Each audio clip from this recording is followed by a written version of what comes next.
यहां अब आगे कंस ने सब योजनाएं बनाई और योजनाओं में अक्रूर जी महाराज से कहा कि जाओ व्रज से ठाकुर जी को लेके आओ। नंद और यशोदा के पुत्र कृष्ण और बलराम को ले आओ। अक्रूर जी महाराज वृंदावन गए। इतना सुंदर वर्णन है कि श्री अक्रूर जी महाराज जब व्रज वृंदावन जा रहे हैं तो रास्ते में विचार करते हुए जा रहे हैं कि कहीं श्री कृष्ण और राक्षसों की तरह मथुरा से आए हुए मुझे भी राक्षस मान करके कहीं मार तो नहीं देंगे। लेकिन तभी मन में सोचते हैं कंस के हाथों से मरना से अच्छा तो ठाकुर जी के हाथों मर जाएंगे। अक्रूर जी महाराज वृंदावन पहुंचे। नंद यशोदा ने जैसी देखा द्वार पर एक स्वर्ण रथ आया है। अक्रूर जी महाराज उतर करके भीतर आए। नंद बाबा ने कहिए भैया आपको परिचय कहा है? मैं अक्रूर हूं, मथुरा से आया हूं, कंस ने भेजा है। कंस ने भेजा है। ये स्वर जिसने सुना वहीं स्तब्ध हो गया।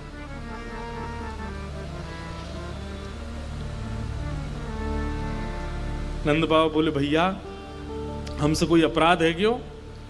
कंस ने काई को भेजो है आपको? आप अपनों ने विस्तार से बताओ कैसे आगमन भयो।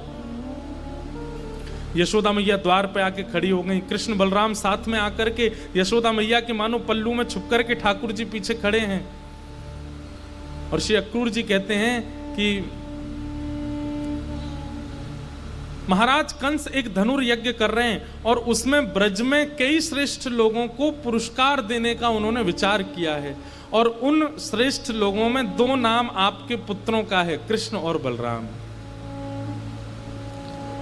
यशोदा मैया बोल पड़ी भैया पुरुषन को पुरस्कार दे, हमारे लाला तो भी बालक हैं, इनको पुरस्कार, वो भी कंस क्या, हमें कोई पुरस्कार नहीं चाहिए। नंद बाबा बोले मेहर रुको, बोलन तो कहा कह रहे हैं। बोले भैया हमारे लालान को पुरस्कार काय को देना चाहे? बोले हमने सुना है बड़े बड़े राक्षसों ने आक्रमण किया ब्रजमंडल पर, आपके छोटे छोटे बालकों ने उनका वध किया। अरे यमुना का जल पीने लायक नहीं बचा था काली अनाक की वजह से, ठाकुर जी आपके पुत्र ने उसको भी भगा दिया। और कुछ दिन पहले सब जानते हैं बहुत मूसलाधार बारिश हुई थी, पूरा ब्रज डूबने की कगार पे था, आपके पुत्र ने पर्वत उठा लिया। ऐसी दैवी शक्तियों से युक्त आपका पुत्र है, महाराज कंस उसको उपहार देना चाहते हैं।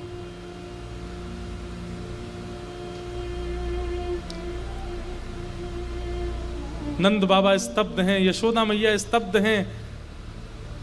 स्तब्ध तो ठाकुर जी भी हो गए, लेकिन मन में विचार कर रहे हैं कि और कोई तरीका नहीं। बंधु हुआ ऐसा है कि 3 दिन पहले नारद जी मिलके गए थे ठाकुर जी से। ठाकुर जी वन में गैया चरा रहे थे। आप सबसे हमारी एक प्रार्थना है, अगर हम थोड़ी देर नेत्र ना खोलें तो आप सब कथा सुनते रहिएगा, क्योंकि ये विषय प्रसंग कुछ ऐसा है कि यहां बाह्य देख करके वो भाव मैं नहीं कह पाऊंगा, इसलिए आप लोग व्यवस्थित कथा सुनते रहिएगा।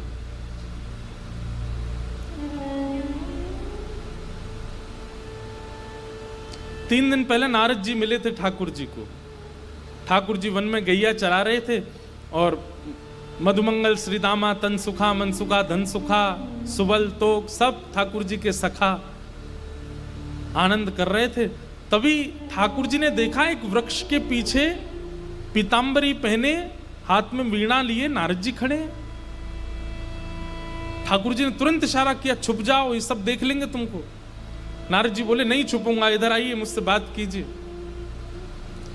ठाकुर जी ने ग्वाल वालों से कहा तुम थोड़ा दूर जाओ, मैं आता हूं। और ठाकुर जी तुरंत नारद जी के पास गए। नारद जी ने दंडवत प्रणाम किया। भगवान ने हृदय से लगाया, नारद बहुत दिन बाद देखे हो, सब ठीक है? नारद जी बोले कुछ भी ठीक नहीं है नाथ। ठाकुर जी बोले क्यों, क्या हुआ? क्या हुआ? आप पूछ रहे हैं क्या हुआ? पृथ्वी का भार हल्का करने आए थे आप, कंस के दुष्ट आचरण को नष्ट करने के लिए आए थे आप।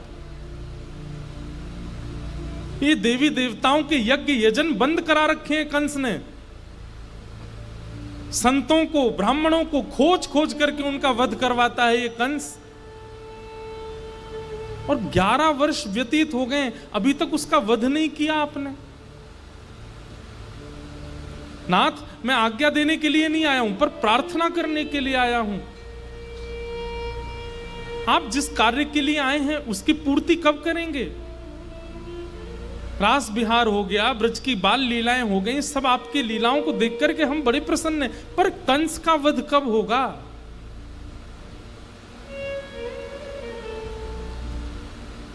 बंधुओं, आप सुनकर के आश्चर्यचकित हो जाएंगे। पर ब्रह्म परमात्मा त्रिलोकीनाथ स्वामी जगन्नाथ श्री कृष्ण कह रहे हैं, नारद, सच पूछे तो मैं भूल गया था कि मुझे कंस को मारना है। इन ब्रजवासियों के प्रेम में, इन ब्रजवासियों के स्नेह में मैं इतना व्यस्त हो गया हूं कि मुझे और कुछ विचार करने की इच्छा नहीं होती। अरे नारद, मैं ये भी भूल गया हूं, तुझे देख करके मुझे याद आया कि मैं परमात्मा हूं। मैं ये भी भूल जाता हूं कि मैं ईश्वर हूं। प्रेम का आवरण बहुत विशाल है नारद। उसके आगे मैं जो वेदों में वर्णन करवाता हूं कि मोह और इन सब के बंधनों से मुक्त होने का क्या क्या उपाय होता है, मैं स्वयं को इन ब्रजवासियों के प्रेम में स्वयं को बंधा हुआ अनुभव करता हूं। कंस को मारना है ये मुझे याद नहीं था। नारद जी खड़े हो गए, बोले आप ये भूल गए कि कंस को मारना है? अगर आप भूल गए हैं तो मुझे बहुत कुछ याद दिलाना पड़ेगा। कंस को मारना है, जरासंध का वध करना है, काल यवन का वध करना है। जरासंध 16 बार चढ़ाई करेगा, उसकी समस्त सेना को नष्ट करना है, क्योंकि उसकी सेना में ही पृथ्वी पर भार बने हुए सारे राक्षस रहते हैं। द्वारिका की स्थापना करनी है, परांबा जगदंबा लक्ष्मी रुक्मणी रूप में आएंगी, उनसे विवाह करना है। महाभारत का युद्ध करा करके अर्जुन को गीता का ज्ञान उपदेश दे करके पूरे विश्व को ज्ञान से अवगत कराना है।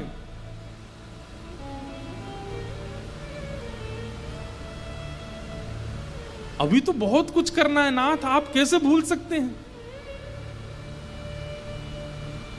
ठाकुर जी मानो बैठ करके वहीं रुदन करने लगे। नारद जी बोले, भगवान क्या हुआ? आप मुझे बताएंगे कि रुकावट कहां है, मैं कुछ आपकी मदद करूं। और मुझे कहने में लज्जा होती है कि मैं परमात्मा के आगे ये कैसे कह सकता हूं कि मैं कुछ मदद करूं।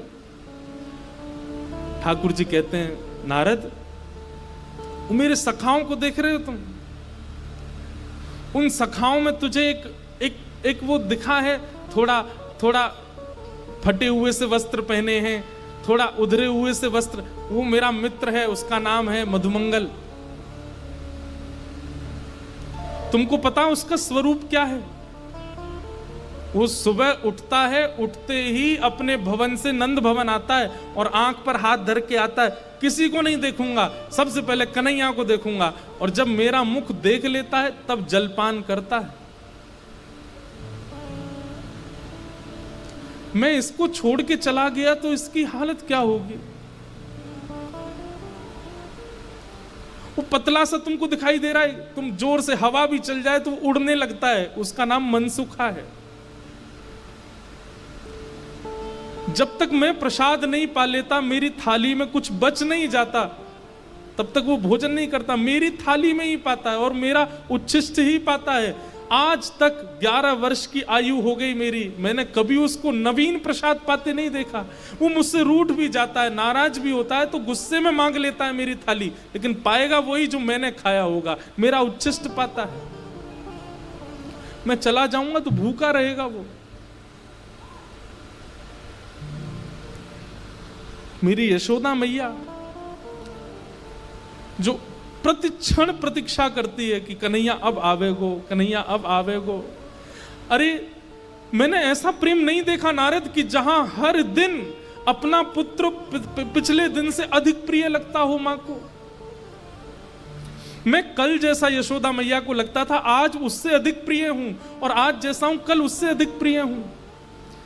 अरे नारद, मैं किन शब्दों में इन ब्रजवासियों का प्रेम बताऊं। संसार के लोग सुख को वस्तुओं में ढूंढते हैं, अपनी भूख को व्यंजनों से दूर करते हैं, पर इन ब्रजवासियों का सुख, वस्तु, व्यंजन सब कुछ मैं हूं।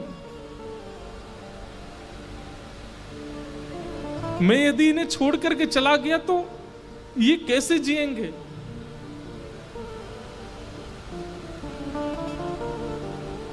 हमारे रसिकजन वर्णन करते हैं कि नारद जी का हाथ पकड़ लिया ठाकुर जी ने, और ठाकुर जी नारद जी के आंखों में देखते हुए कहते हैं, नारद मेरा एक काम कर देगा। नारद बोले, क्या? तू शंकर जी के पास जा, तू ब्रह्मा जी के पास जा, और उनसे जाकर के कह दे कि वे ऐसा तप करें कि उनके तप से एक और नारायण प्रकट हो जाए और वो सृष्टि का संचार करे। मैं वृंदावन छोड़ के ना जाऊं, किसी और पर ब्रह्म को ढूंढ लो।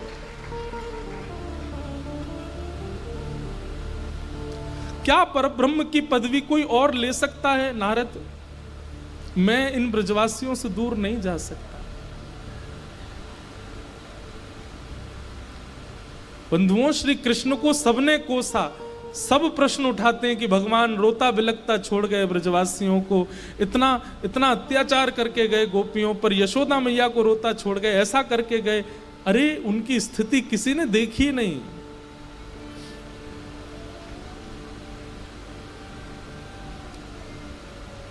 नारद जी चिंतित हो गए, प्रभु आप क्या बोल रहे हैं? परमात्मा कोई जन्म लेता है? परमात्मा कोई तत्व है जो दोबारा कहीं और से आ जाएगा? परमात्मा सदा एक ही रहता है। ये बात मुझे आपको बतानी पड़ रही है, इससे मुझे लज्जा हो रही है। आप वह परम तत्व हैं जो प्रथम है, जो आदि है, जिसका कभी जन्म नहीं होता है, जिसका कभी मरण नहीं होता है, जो कभी प्रकट नहीं होता, जो कभी अप्रकट अदृश्य नहीं होता, जिसकी भ्रकुटी पर पूरी सृष्टि चलती है, जिससे ब्रह्मा प्रकट होते हैं, जिससे शिव प्रकट होते हैं, जिससे ये तीनों लोग प्रकट होते हैं, वो हैं आप कैसी बात कर रहे हैं मुझसे? ठाकुर जी मानो अपने कान बंद करते, मुझे मत सुनाओ ये सब।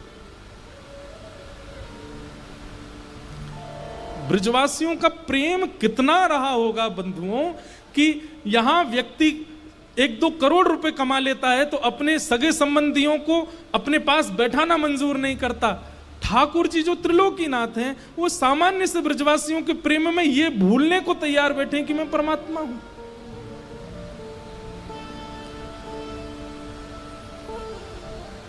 नारद जी कहते हैं, भगवान आपको मेरी सौगंध है, मुझे कुछ नहीं पता। मैं परसों आपके हाथों कंस को मरा देखना चाहता हूं, और ये पूरी लीलाओं का विस्तार आपको करते हुए पुनः वैकुंठ आना है। और ऐसा कहकर के नारद जी वहां से अंतर ध्यान हो गए।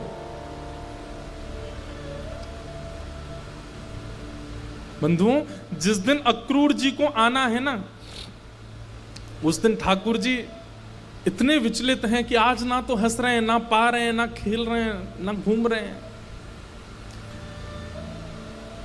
जैसे अक्रूर जी आ गए, मानो जैसे ठंडे पड़ गए हों श्री कृष्ण की, अब वो समय आ गया। और अब अक्रूर जी कह रहे हैं कि कंस ने पुरस्कृत करने के लिए बुलाया है, नंद यशोदा दोनों मना कर रहे हैं, नहीं हमारा लाला नहीं जाएगा। तब अत्यंत कष्ट में, अत्यंत वेदना में, अपने हृदय पर पत्थर रखते हुए श्री कृष्ण रोने लगते हैं। और मैया यशोदा से कहते हैं, मैया हम बे, तू क्यों चाहेगी कि मुझे पुरस्कार मिले? तू तो बस मुंह को उखल में बांधनो चावे, तू तो मेरे पीछे छड़ी लेके भागनो चावे, तू तो बस अपनी गैयान को चरवानो चावे, तू क्यों चाहेगी कि मुझे पुरस्कार मिले? दुनिया के बालक ऐसे ऐसे पुरस्कार जीत के आमे, मेला देखवे जामे। मैं और दाऊ दादा कभी वृंदावन से बाहर भी गए, कभी जानी ना दे हमें। अरे दाऊ दादा जा, मैया की तो ऐसी मन में है जी हम दोनों ने घर में ही बूढ़ा कर लेगी, कहीं ना जान देगी हमें। ये सब बात ठाकुर जी हृदय पर पत्थर रख के कह रहे हैं ताकि मैया के मन में संवेदना हो जाए और मैया जाने की स्वीकृति दे। ठाकुर जी रूठ करके भीतर चले गए। नाटक कर रहे हैं, मन से नहीं चाहते, पर कुछ तो करना पड़ेगा जाने के लिए। यशोदा मैया घबरा गई। अरे मेरो लाला तो बहुत मन में ले गयो भैया बात को। यशोदा मैया गई, हृदय से लगा श्याम सुंदर, अरे कन्हैया सुन, तू को कैसो पुरस्कार चाहिए मैं दे दूंगी, तो को नंद बाबा से दिला दूंगी। ठाकुर जी गोद से उतर के जाने लगे। मोह ना चाहिए मैया, सब घर में ही व्यवस्था कर दो, मुझको यहां तक कहीं मत जान दियो तुम।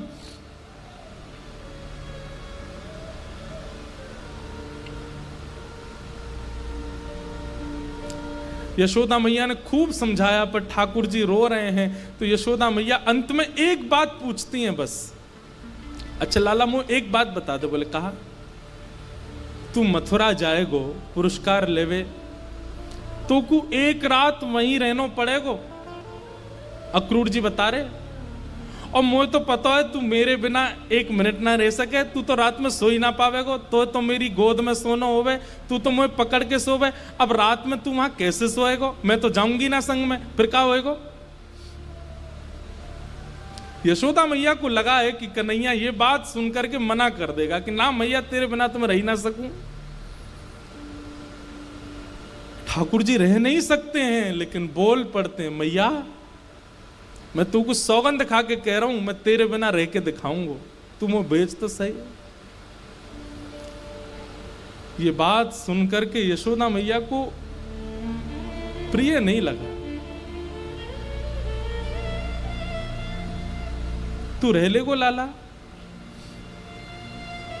हाँ मैया रह लूंगा, तू भेज तो। इसके बाद मैया कुछ नहीं बोली।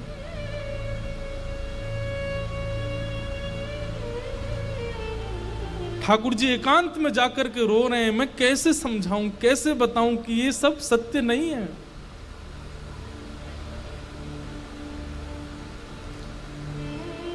रात्रि का समय हो गया, पूरे ब्रज में हवा की तरह बात फैल गई। आज ब्रजमंडल में आनंद नहीं है।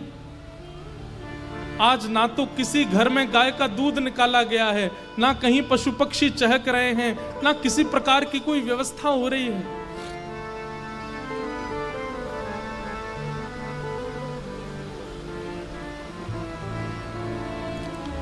प्रसाद पाकर के सोने की व्यवस्था, सुबह लाला मथुरा जाएगो, मैया ने सब व्यवस्था, वस्त्र रख दिए ठाकुर जी के। लाला जे पहन लियो कल, और पुरस्कार लेके तुरंत आ जाइयो वृंदावन। हाँ मैया मैं परसों आ जाऊंगा।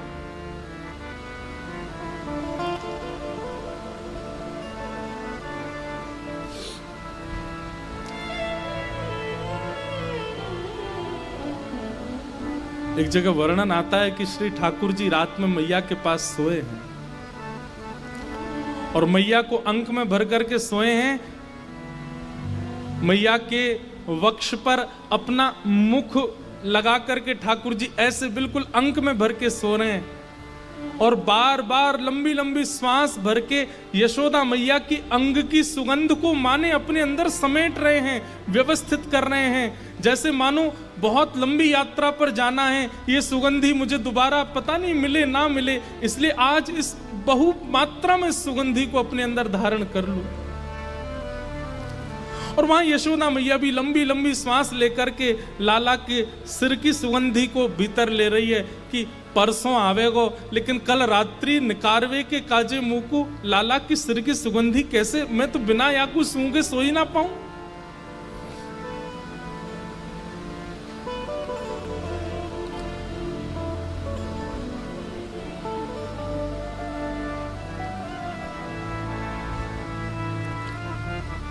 प्रातः काल का समय हो रहा है और श्री यशोदा मैया अत्यंत व्याकुल हैं। सूर्य उदय होते समय सब ब्रजवासी प्रार्थना कर रहे हैं, हे सूर्य नारायण आप उदित मत हो, क्योंकि आपके उदित होते ही कन्हैया चलो जाएगो। सूर्य उदय जैसे ही हुए सब ब्रजवासियों के रो नहीं रहे हैं, बस सिसकारियां चल रही हैं कि अब हम कैसे जिएंगे।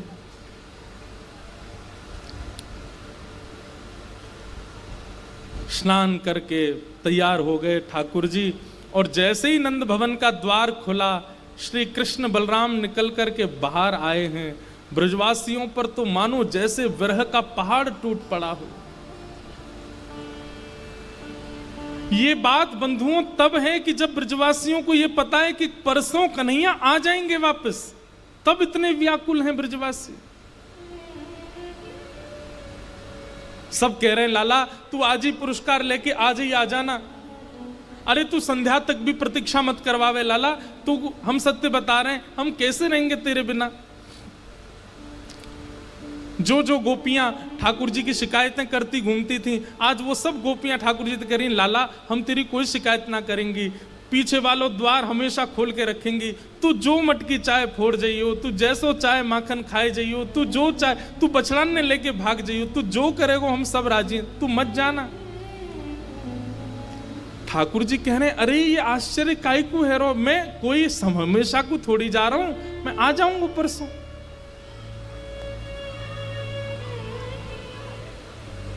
कई लोग इसमें प्रश्न कर बैठते हैं कि ठाकुर जी झूठ क्यों बोल रहे हैं।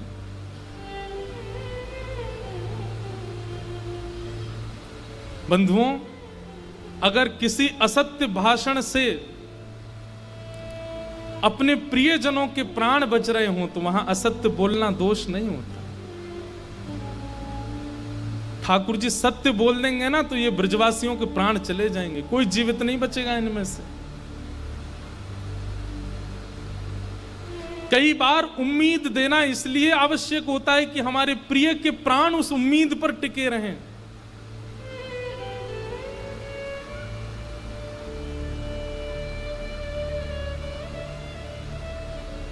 ठाकुर जी ये उम्मीद इसलिए देके जा रहे हैं कि कहीं आत्मदाह ना कर लें अपना। अरे तुम तो ऐसे रो रहे हो जैसे मैं हमेशा को जा रहा हूं, अरे परसों आ जाऊंगा मैं, और दाऊ दादा है ना मेरे संग, जल्दी ले आवेंगे मोकू। सब ब्रजवासियों से मिल रहे हैं, सब सखाओं से मिल रहे हैं। एक जगह वर्णन करते हैं कि किशोरी जी के सामने ठाकुर जी गए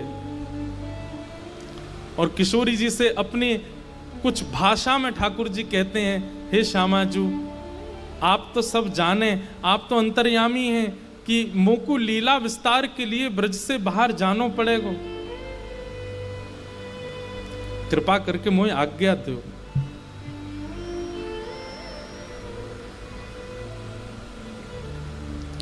किशोरी जी कहती हैं इसका उत्तर मुझे क्या देना चाहिए, आप ही बता के जाओ।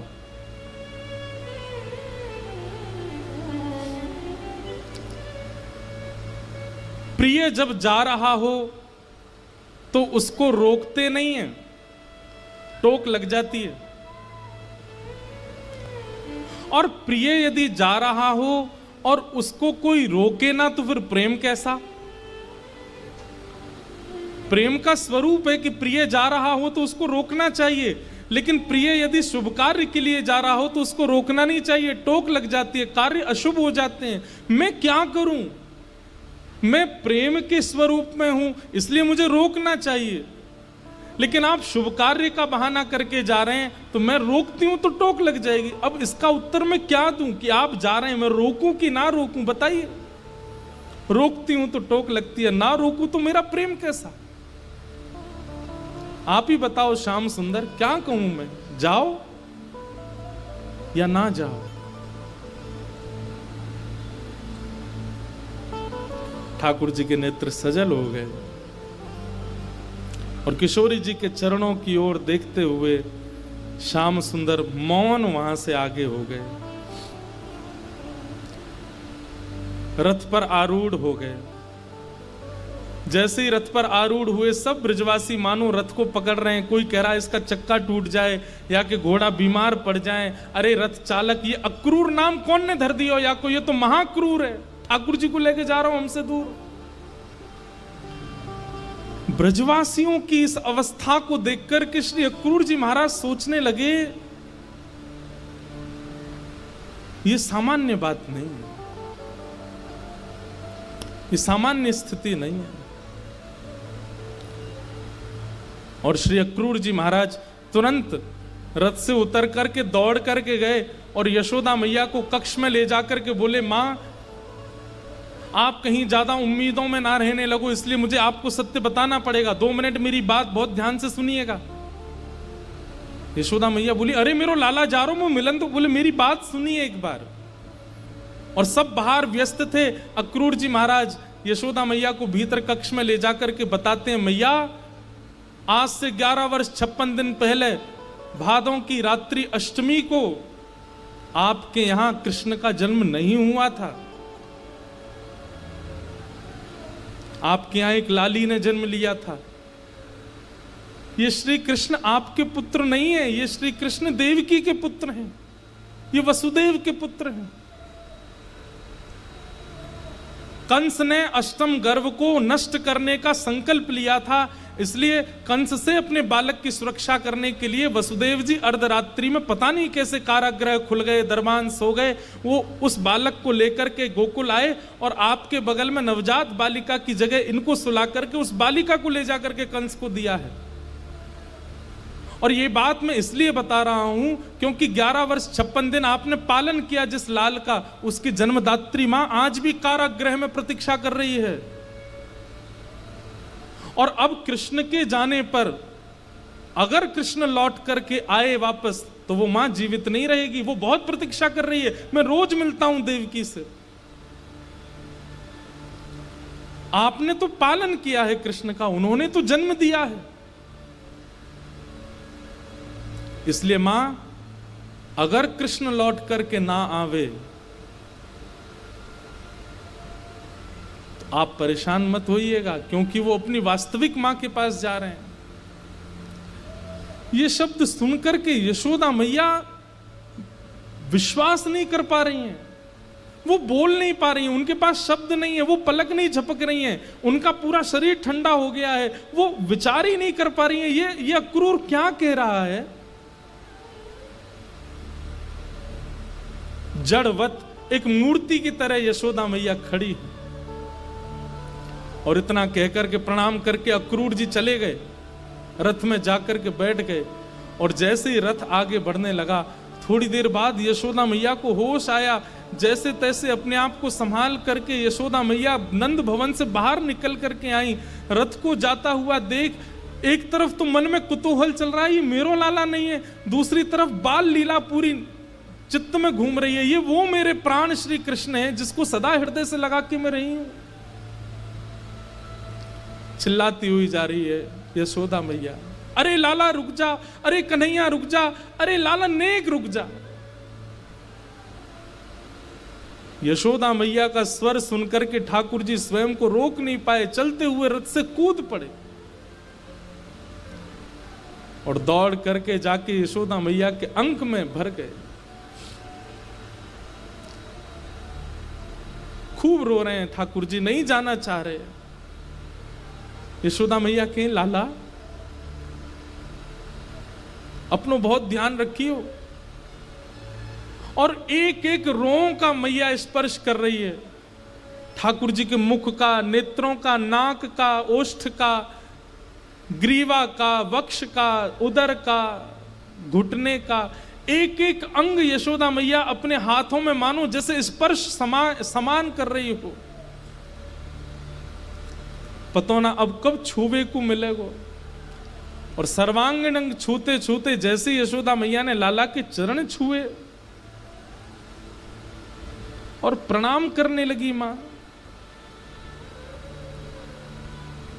ठाकुर जी टूट गए। यशोदा मैया को अंग, मैया ये तू कहा कर रही है, तू मेरे चरण छोड़, अभी तू कहा कर रही है। अरे तू तो ऐसे छू रही है मुंह को जैसे मैं दोबारा मिलूंगा नहीं तो को। यशोदा मैया बोली, हाँ लाला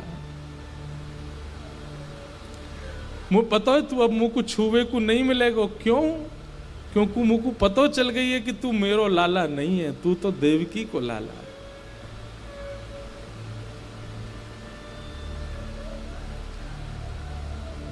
भादों की अष्टमी की रात्रि को कहा भयो, मुझको अक्रूर जी ने सब बताए दियो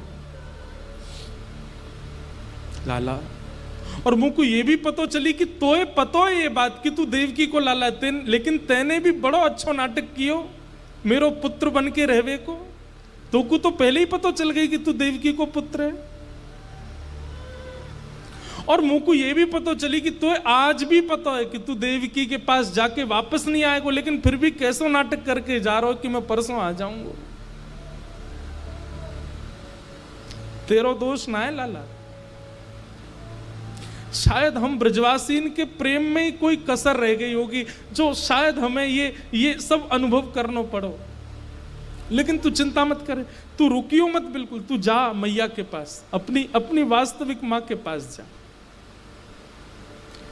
पर लाला एक वचन दे के जा।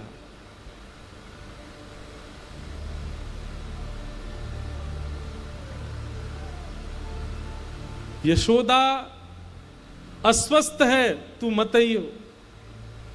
यशोदा कहीं गिर गई है, तू मत आइयो। यशोदा के चोट लगी, तू बिल्कुल मत आइयो। लेकिन जब तू को पतो चले कि यशोदा मरवे वारी है लाला, तू वह समय आ जाइयो बस।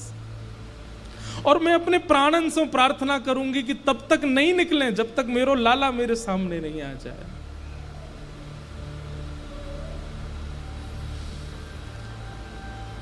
तेरे कोमल हाथन में सिर रख के अपनो तब प्राण त्यागूंगी कन्हैया। खूब सेवा करियो देवकी की, खूब प्रेम करियो। वाने भी बहुत तपस्या करी जो तो मेरे पास भेज दियो। लेकिन लाला बस एक अधिकार मुझ को दियो कि मैं तेरे दर्शन करते हुए प्राण त्यागूं अपने। ठाकुर जी मानो उस समय ऐसी स्थिति में आ गए कि इसी समय प्रलय हो जाए, पूरी धरती भूचाल हो जाए, धरती कंपायमान होने लगी है उस समय ठाकुर जी के रूप को देख करके। लेकिन तुरंत भगवान ने अपने आप को समाहित किया, यशोदा मैया को हृदय से लगाया। वो बोले मैया, बोले अब कछु मत बोल लाला, तू जा, अब तो कछु नहीं सुननो, क्योंकि अब तू जो बोलेगो सब असत्य बोलेगो, या हमारे तू चलो जा, मैं कोई को नहीं बताऊंगी ये बात, तू जा। और यशोदा मैया उस अवस्था में आ गई कि ठाकुर जी सब ग्वाल बालों और गोपियों के मध्य यशोदा मैया को विराजमान करके दौड़ करके गए, रथ में जाकर के बैठ गए और कहा सारथी इतनी द्रुत गति से रथ को चलाओ कि हमें मथुरा पहुंचने में ज्यादा समय ना लगे, क्योंकि जितना समय ये ब्रज की सीमा पार करने में लगाएगा रथ, मैं उतना व्याकुल रहूंगा।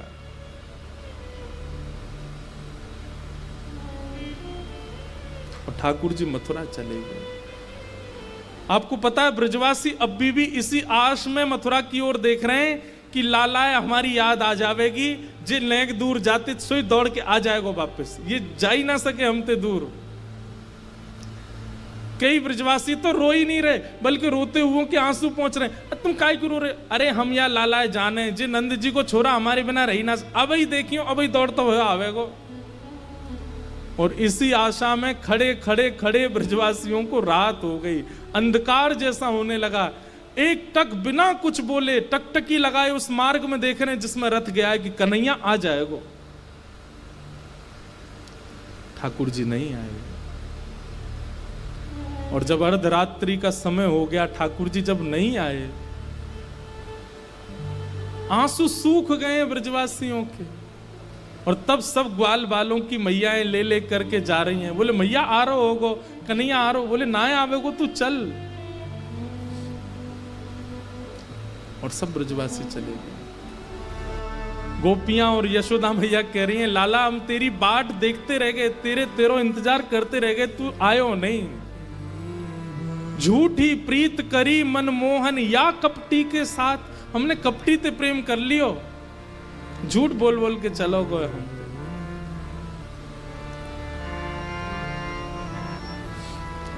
बंधुओं, अब बनाने को तो बहुत बातें वक्ताओं के मुख में आ जाती हैं,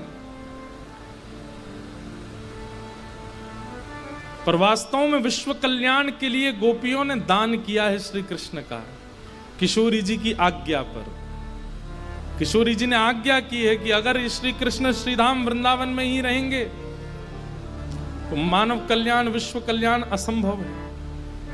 इसलिए गोपियों ने मानो अपने अश्रु जल से संकल्प लेकर के विश्व कल्याण के लिए श्री कृष्ण का दान किया है, जाओ विश्व कल्याण करो। ठाकुर जी मथुरा आ गए। मथुरा आकर के भगवान ने कुबलिया पीड़ हाथी का वध किया। एक दर्जी के यहां जाकर के उसका उद्धार किया। कुब्जा नाम की एक कन्या थी, उसका उद्धार किया। धनुष भंजन किया। बड़े बड़े मल्ल खड़े थे रणभूमि में, ठाकुर जी ने जाकर के उनका वध किया। और 50 सिद्धि ऊपर बैठे हुए महाराज कंस को ठाकुर जी ने देखा। 11 वर्ष 56 दिन की आयु है श्री कृष्ण की। भगवान ने जाकर के कंस का मुकुट दूर फेंका, केश पकड़ करके दोनों भुजाओं में लेकर के नीचे पटक दिया और कंस का वध हो गया। मथुरा के लोग सब ठाकुर जी को लेकर के नृत्य करने लगे। भगवान ने कारागृह में जाकर के देवकी मैया को 11 वर्ष 56 दिन बाद आज पहली बार दर्शन दिए। ऐसा वर्णन करते हैं कि देवकी मैया ने जब पहली बार ठाकुर जी को देखा तो एक झलक देखते ही देवकी मैया तो मूर्छित हो गई। इतने सुंदर लग रहे हैं ठाकुर जी। मैया को विश्वास ही नहीं हुआ जी मेरो ही लाला है। ठाकुर जी ने जाकर के मां को गोद में लिया। देवकी मैया जब होश में आई, होश में आती तुरंत लाला को हाथ पकड़ो और हाथ पकड़ करके अपने वक्ष पर रख करके बोली, कन्हैया। हाँ माँ। और ये शब्द सुनकर के देवकी मैया के नेत्र सजल हो गए। अब जान नहीं दूंगी, अब तुम मुझसे दूर कहीं नहीं जाएगो। बहुत दिन है गए लाला, 11 वर्ष 56 दिन तेरे बगैर बिता दिए, अब तो ये जाने ना दूंगी। हृदय से लगा लिया।